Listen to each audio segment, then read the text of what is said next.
Now let me get to this whole story. It's really not about Lenny Kravitz. It's about me. And there's a podcast called The Ultimate Human. And the person who does the podcast is a guy by the name of Mr. Gary Brecker. And he is affiliated and associated with 10X Health, the number 10, the letter X, Health. And I've had a lot going on in my life over the last year and a half plus. Some of it you know, some of it you don't. I don't talk about it much. I certainly don't lie about it because I'm not lying to anybody about anything because people ain't important enough to lie to be quite honest with you. I know how to tell people to fuck off or mind your damn business. I don't have to lie. But when it came to my health, although I believe it's a private matter, I was in pretty bad shape. And, you know, when I had COVID, a lot of people don't realize this. Prior to that, people used to tease me, some boxing video that was out there where some trainer was telling me I didn't have a torn rotator cuff. You just need to loosen your shoulders and all of this other stuff. I had not one, but two torn rotator cuffs. I have the surgeries to prove it. My left shoulder, I had a torn rotator cuff. Ultimately, my right shoulder, it was a torn rotator cuff, a torn bicep, torn labrum, and a bone spur. The operations took place at the Hospital for Special Surgery in New York. My doctor was a doctor by the name of Riley Williams. Okay? So imagine having those problems and then turning around and in the immediate aftermath of that, having COVID. That's what I had going on. If you go to watch the Ultimate Human podcast and you listen to my lengthy interview with Gary Brecker, you will see a photo of me. That photo of me is standing sideways, skinny fat, looking absolutely disgusting. Hell, I looked pregnant. And guess what? I'm not laughing. I'm telling you what I know. It was that bad. I'm looking at my phone now to find the photo, to show it to you. But once again, you can go to his podcast to see, because one of the things I don't hesitate to do, I don't mind giving anybody love. If they deserve it, they deserve it. I'm only looking down because I'm trying to find the photo for you in my phone so I can show it to you, because it was that damn bad just less than 2 years ago. Actually, less than a year ago. And I was on a mission to change it. When I think about people who love me, when I think about the woman in my life, I look at my photo, I'm like, damn, she really did love me. I was in pretty damn bad shape. I know that I would not have wanted me looking like that. I can tell you that much. I wouldn't have wanted somebody looking like that, looking like how I was looking. But it was really, really, really that bad. And so I was on a mission to change my life. And what you've been seeing as a product of my life has taken place over the last 9 months. This is me. That was me less than 10 months ago. Now, everybody that looks at me now, I can do it for you as we speak. I can take off my shirt so you can see, if you're looking at, this is me right here. Now look at me turn sideways. That's how I am now. In the last 10 months, put my jacket on because I'm not comfortable with my shirt on. Not comfortable. Hold on for a second. In the last 10 months,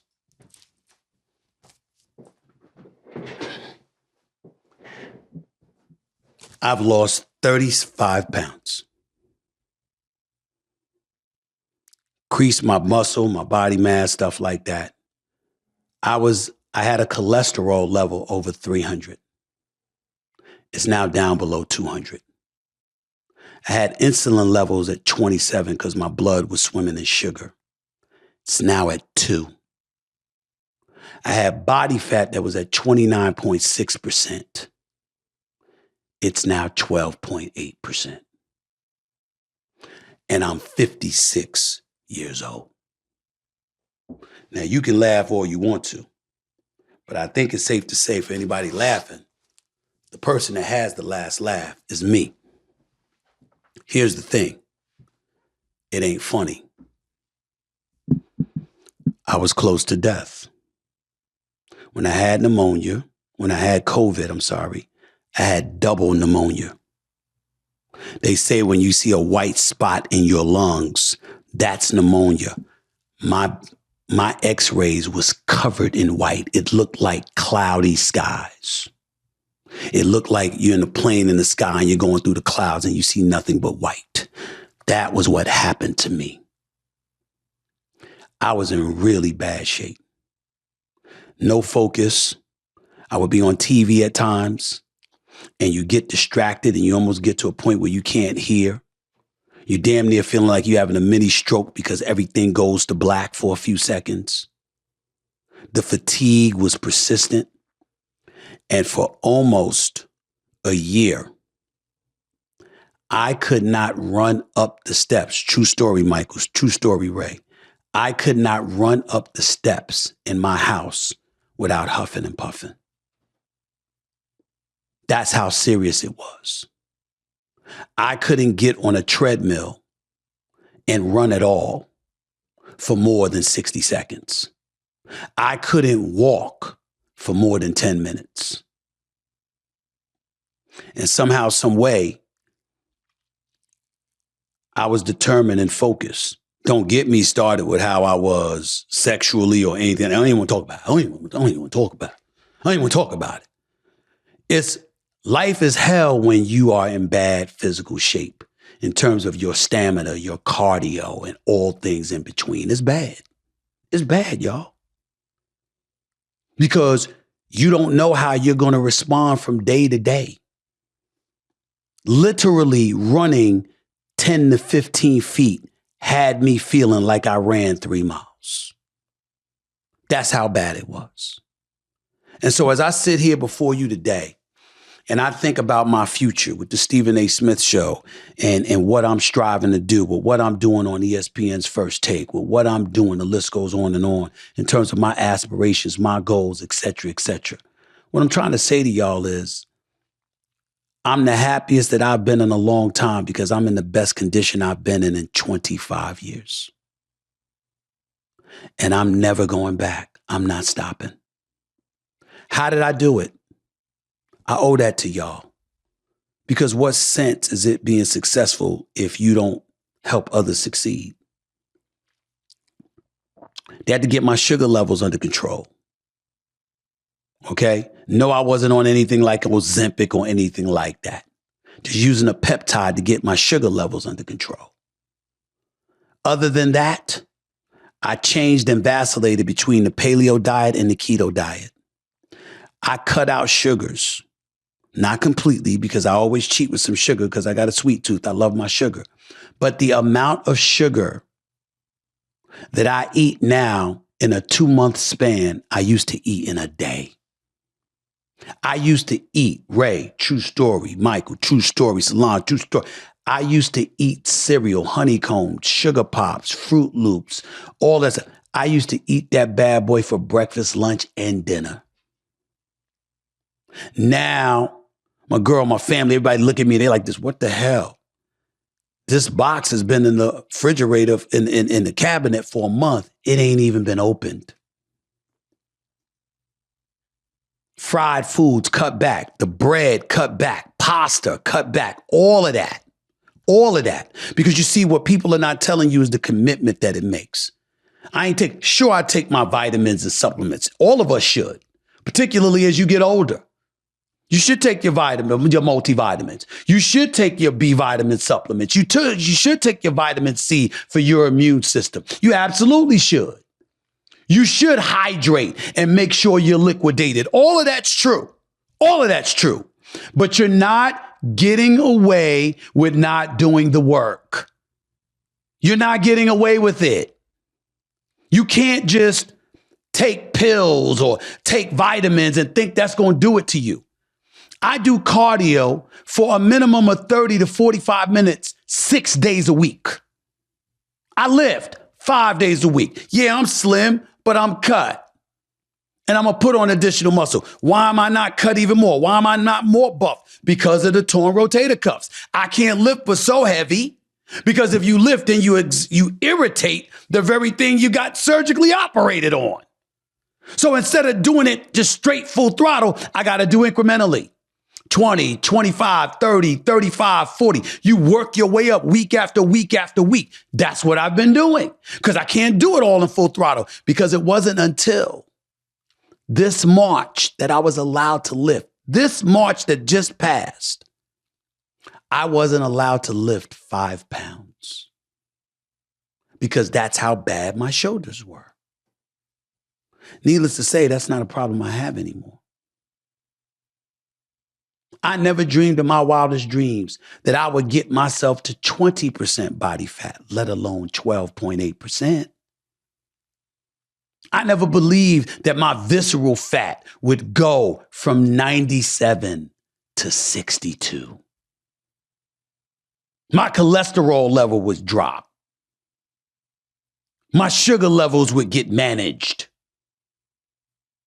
But I cared, because I didn't want to go out like that. I want you to imagine yourself having a beautiful job, a career, surrounded by love in your life, people who care about you and want the best for you. Then I want you to imagine them having to go see you in the hospital all the time, or you having to go see other people in the hospital all the time. You ever smell a hospital? You know that smell? Just sickness. Sickness swarms you. It's around you. It's everywhere. I don't care how much money you have. If you got to be in the hospital, you ain't living. There is a difference between being alive and living. All of us are alive. We're breathing, but that don't mean we living. I've gone from, I got a trainer. His name is Obi Obadike. This brother's the real deal. I'm ashamed of myself. I've known him for 10 years. I never started using him until a few months ago. I knew him and I worked out with him, but he'd work out with me for 2 days and then couldn't find me for 3 months. The brother trains Morris Chestnut. You see how gorgeous this dude is in a lot of women's eyes? I mean, damn, I told him, don't even tell nobody you train me. Don't even tell him you know me. It's embarrassing. It was that embarrassing because I never showed up. Because I was on my grind and committed to work and doing the best job I possibly could do, covering the NBA, covering work for ESPN, being on TV until I had COVID. And when that shit almost killed me, when my sister, who smokes every day, had it on a Friday and she was fine by Tuesday, but I was the one that couldn't shake it, and I was the one that couldn't get rid of it, and I was the one in the emergency room coming into the year 2022. And they're looking at me and saying, if this steroid and this antibiotic don't work, we're going to have to call your family. When I was the one going through that, plus the surgeries thereafter, I knew it was a message being sent. I had to get my shit together. So I am not a finished product by any stretch of the imagination. Shoot, I'm talking to a gazillion people who look better than me. I'm in my office right now with 3 people who look better than me. I ain't blind. I ain't stupid. But bump all that. What I am is the best that I've been in 25 years. Yo, y'all, Stephen A. taking Pilates. I'm taking Pilates. Me taking Pilates. Ain't that some shit? It's true. I'm taking Pilates. Then I lift. When I get a chance, I train with my boy Leon in Cali or in Antoine in New York. I'm boxing. Anything to get in the cardio, anything to get the exercise in, anything to break the sweats, anything to do what I got to do to get my heart pumping and to get blood circulating through my veins in a healthy way. Not clogged up and all sticky and everything like cholesterol can do to you. Your HDLs are too low. Your LDLs are too high. Your triglycerides ain't on the right, ain't at the right number. What are you doing? What are you doing? I'm not chiding y'all. I'm imploring y'all. Let's do this together. Let's do this together. I'll have a health segment for you every week if you want it. My man Obi will come on the air with me. My man Gary will come on and he'll tell you specifically what he did for me to help me to get to where I am. But it started with me. It started with me committing myself. And that's one of the reasons I got so much love for Dana White. Because Dana White was the one that introduced me to Gary and told Gary to take care of me and challenged me to get my ass in shape. I showed you the photo of me. You know why I showed you that photo of me? Because I look at it every single morning when I get up to remind myself what I am never, ever going back to. I was skinny fat, all bones and belly at 208 pounds less than a year ago. I'm now 175. 29.6% body fat. I'm now at 12.8 and sliding. I dipped myself in that cold plunge the great Joe Rogan was telling y'all about. Put myself in a bathtub, plunge myself in temperature and water temperature. Remember, the body's at 98.7. You had an NFL player that got his life saved, but he was out fishing or doing whatever with a bunch of other people, and about 3 of them died or whatever. They just got disillusioned and fell into the ocean because they couldn't take what was happening to them because, again, the water was freezing them. That water temperature was at 74 degrees if you read the reports. Ladies and gentlemen, when I'm home and I get an opportunity to at least 5 days a week, I dump myself in 55-degree water or less. 3 minutes minimum, 6 minutes max. Get that brown sugar circulating in your blood because your body's in emergency mode. And as that gets churning, everything runs to the stomach area. Why? Because it's trying to protect your vital organs. I'm just telling you what I was told. Doing my research, Googling it and stuff like that. If I'm wrong, I apologize. But that's my understanding of it. Well, that stuff that gets your body churning and runs to your organs, ultimately, if it's churning, it's burning fat. I got up. Didn't I show you my stomach? Was I lying? Was I lying, Ray? Was I lying? You saw this photo, right? And you see me now. I got my own family looking at me. My God, what the hell has happened to you? It's really simple. God blessed me with a second chance and challenged me through conduits like Dana White, Gary Brecker, Steve Harvey, who does the same thing. And he lives by that cold plunge. That brother is on it, along with various others. I remember a dear friend of mine, J.J. Smith, Green Smoothie Queen. I never fail to give her love and credit because everything has to start somewhere. And because of those green smoothies that I used to drink, I started paying attention to my health. But how did I learn more? How did I get to a point where I had a stomach like that to one that's virtually non-existent? You got to take shit to other levels. You can't run from the work. Nothing worth having is going to come to you easy. But you know what the other side to that story is? When it's hard and you do it anyway, you never feel more alive. Because you know you did what most people won't do and what some people can't do. And because of that, from that point forward, you start thinking about other people and you want to help them too. You don't want to be the only one healthy. You want people around you to be healthy. You want to enjoy life with each other. What good are you being healthy and people around you are sickly?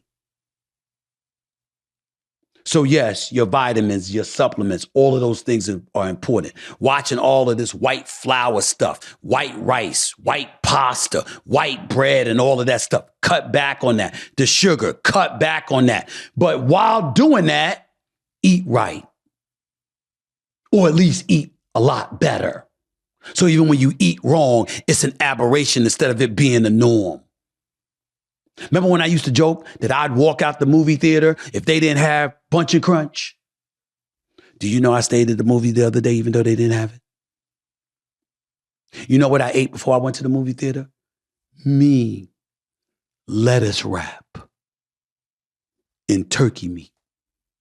Lean meat surrounded by lettuce. Me. Why did I do it?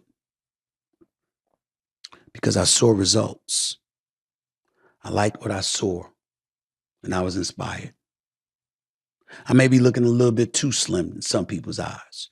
You don't see my shoulders and my chest and my arms and all of that stuff. You don't see that, but I still need to get bigger. I didn't do it to lose weight. I did it to get in shape. What I found out is that in order to get in shape, your body has to get rid of the things that's keeping you from being in shape. And in our case, that's fat. And when the fat came off, it came off in the form of 35 pounds. That is what I have done. And I feel better than I felt in 25 years. There's a lot of people to thank along the way. J.J. Smith, Bucky Marcus, Obi Obadike, my doctors like Steven Seagal and Spivak and all of these folks. But I got to give love to my man, Gary Brecker. I know a lot of people look at there, you see the reports, and this is expensive, that's expensive. Most of it is a consultation about what my blood was showing me. He told Dana White, you got 10.4 years to live. I told him, don't tell me that shit. I don't want to know how long I got to live. Just tell me what my blood work shows. Because everything is in the bloods. Before a doctor talks to you, they examine your blood and they see what they see. Everything's in the bloods. And when he told me what my condition was, all I asked for was for one thing. What do I need to do to address it? And I've been on that mission since. I went from my trainer looking for me to me looking for him. I went from being relieved that I didn't have to work out to being mad that I didn't get it in. I'm not stopping.